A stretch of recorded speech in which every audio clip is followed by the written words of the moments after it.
Well, it's starting to remind me of earlier days at the Abbey when you walk upstairs and there are more new people who've come to visit and share the Dharma. It's wonderful to welcome our guests and have that sense of, we talk about this being a spiritual home for all sentient beings, and that comes about as a result of all sentient beings wanting to come here and take part in that, however, online or in person. In person makes a big difference to me personally, I think for all of us. So thank you so much for coming. And my BBC is a little bit on that, my Bodhisattva Breakfast Corner talk is a little bit on that thing, and we're going to shift it so it's much more so. We've just finished retreat, as you all know, and I spent a great deal of time meditating on the 32 parts of the body. It's one of the earliest, most foundational practices within that whole four establishments thing.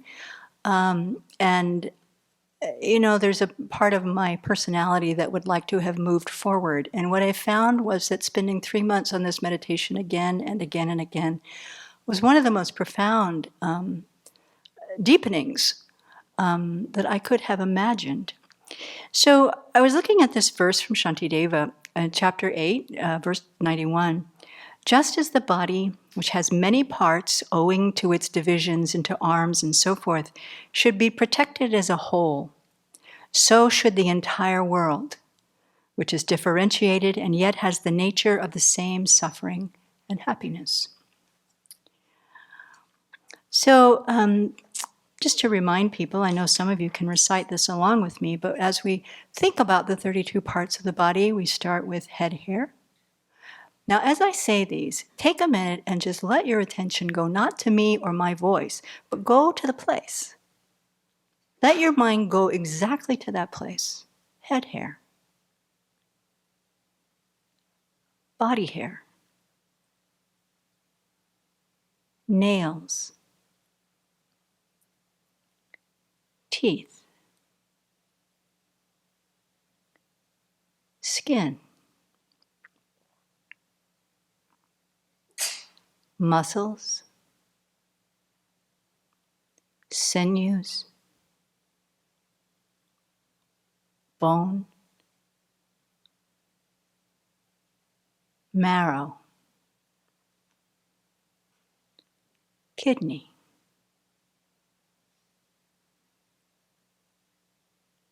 Heart.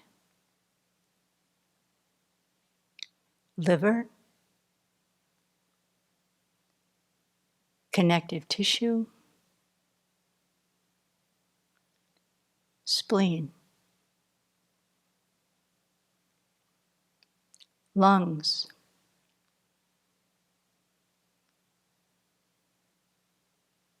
Bowels. Entrails. Gorge or content of the stomach.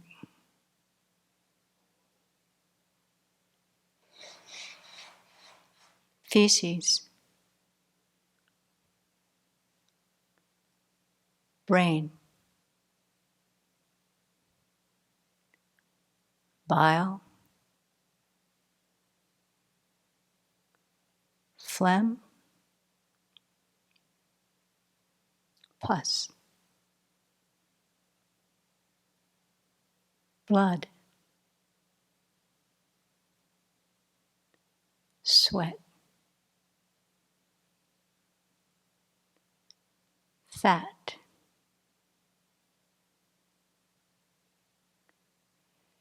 Tears. Grease. Spit. Snot.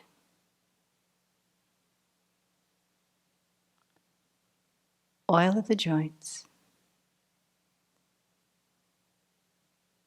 Urine.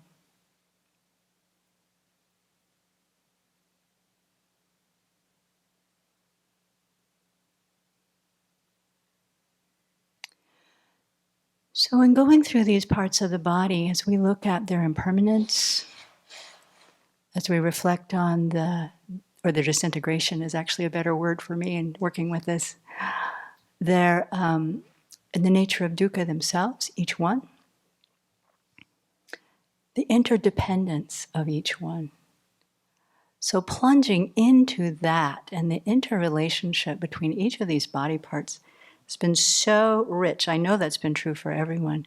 But for example, to look at right off the top of the bat, head, hair, top of the head, hair, impermanent, yeah. I know Venerable Nawang mentioned the 5 o'clock shadow that happened before 5. The men have to do it every single day. Can we live without our hair? Well, we shave our heads, you could say yes. But can we actually live without the scalp upon which the hair depends?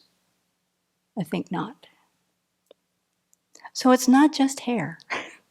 It's hair and scalp. What is scalp? Scalp is skin. Can we live without the skin? No, we can't live without the skin. How long can we live without the liver? Can't. Fingernails? Expendable. Well, but I don't know about from the root. Probably could, but not so comfortable. Can we live without the heart? No, of course not. Can we live without feces? We try to get rid of it every day. So maybe not today's or yesterday's is not necessary for my life to continue, but the fact that we do keep making it, important. Right? They're body parts that come and go so quickly. Spit moves. They're body parts that if they go, we're gone. They're body parts that depend on each other in order to be able to do what they do functionally. And the more we look at how, no blood, no heart pumping, no heart pumping, no blood. I mean, those are very simple ways of looking at the dependence of each part to make a body work. Every part in the end is absolutely crucial. And each one is changing at a different rate.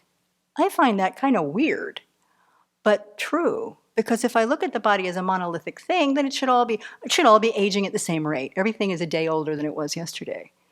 But like this, my blood is moving at one rate, my sweat is moving at another rate, my bones are deteriorating at another rate, my marrow is kind of slow. All these different rhythms are happening in the body in shorter than a moment, moment by moment by moment by moment by moment by moment by moment. Where is a body? And yet,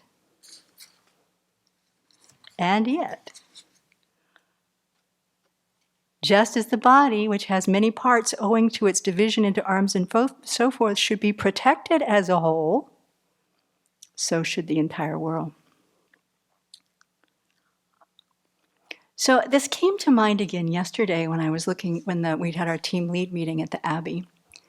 Because this feels like, I don't know, I could talk about this meditation for hours, and I know that we don't have that time and you don't need to hear it, but it has been so rich to be looking at it in all these very, very, very different ways.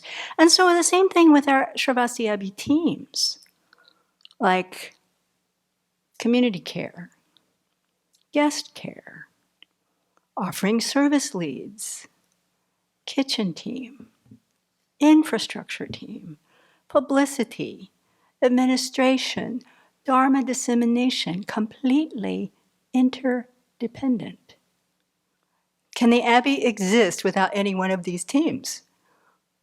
Well, maybe not defined as a team, but honestly, does the Abbey exist without each team as a whole, as a group, contributing that particular activity to share the Dharma as a part of our mission? It has to be done. Besides which, almost all of us are on 3 or 4 teams. So none of us is like discretely one or the other. We're all part of this network. Now, then we get into this issue of teachers and students. If we don't have teachers, do we have a Sravasti Abbey? If we don't have students, Are our teachers teachers? If we don't have elders, do we have juniors? If you're not a junior, if we don't have juniors, are you actually an elder? The interdependence is essential. Oh, and then what about all the people who come? What about our guests? What about our Dharma friends? What about the people with whom we are sharing the Dharma? If they aren't there, if you aren't there, are we here? And then after you get here, are you here? Are you us? Are you them? Are we us and them? What are we in terms of this interconnected, interrelated network of Dharma practitioners in the world? And so the same thinking as we look at the whole, the whole situation of sentient beings, and let's just stick with human beings, what's going on with our planet. We have leaders and followers and so forth. We have doctors and sanitation workers and people who drive the trolleys and people who make the trolley schedules and people who get on the trolleys and people who put the money in the trolleys, people who take the money out of the trolleys, people who, do they still do those with cash? I bet they don't. Anyway, the people who invented the systems by which you can put in a card and take a trolley. All of those are completely interdependent. And we are, every single one of us, all of our little body parts going in its own rhythm, and all of our little minds, which is a whole other topic about how those are changing moment by moment, whatever we, the person who is imputed independence upon this collection, interrelating with all these imputedly imputations on collections of people and networks and systems that create the world in which we live. So when we think in that way, then looking at this, just as the body, which has many parts owing to its division into arms and so forth, should be protected as a whole, so should this entire world, which is differentiated and yet has the nature of the same suffering and happiness. And as we heard this morning, he goes on, he says the same thing, 14 verses later. Just as the hands and the like are cherished because they are members of the body, why are embodied beings not cherished in the same way? So I'll do the whole quote. Just as the hands and the like are cherished because they are members of the body, right? Why are embodied beings not cherished in the same way? For they are members of the world.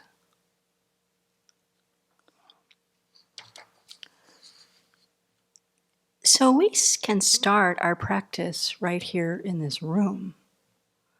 The practice of cherishing one another as community members, the practice of cherishing one another as Dharma friends, whether we're inside or outside of the Abbey. And this is kind of easy because we all know we have something in common. But even here, our afflictions come up, this practice of cherishing one another gets so hard once we're talking. Isn't it easier to love everybody when we're in silence? Yes. So much easier. So now we're talking, guests are here, we are welcome and delighted to have everyone here, and this idea of continuing to hold how each of us and all of us are integrated together to create a whole, which is not a solid, independent, separate thing of anything, but we'll call it Sravasti Abbey because it's a good label for this. And the Dharma that emanates from this place is dependent on every single practitioner here and there, here and at home, to be able to continue to spread this idea of how we cherish and recognize the interdependence of all of us in this world. So that's where I'm coming from, out of retreat, and as we enter into this wonderful cleaning day, and also then into the next day where for the first time we invite guests in since we've been in retreat. So to welcome all, knowing that we are all a part of this, and practicing to overcome all of our obstacles and grasping at the self in order to be able to recognize how much we have in common and how much we can give to one another. I forgot the bear. Rainbow bear, all colors, all welcomed.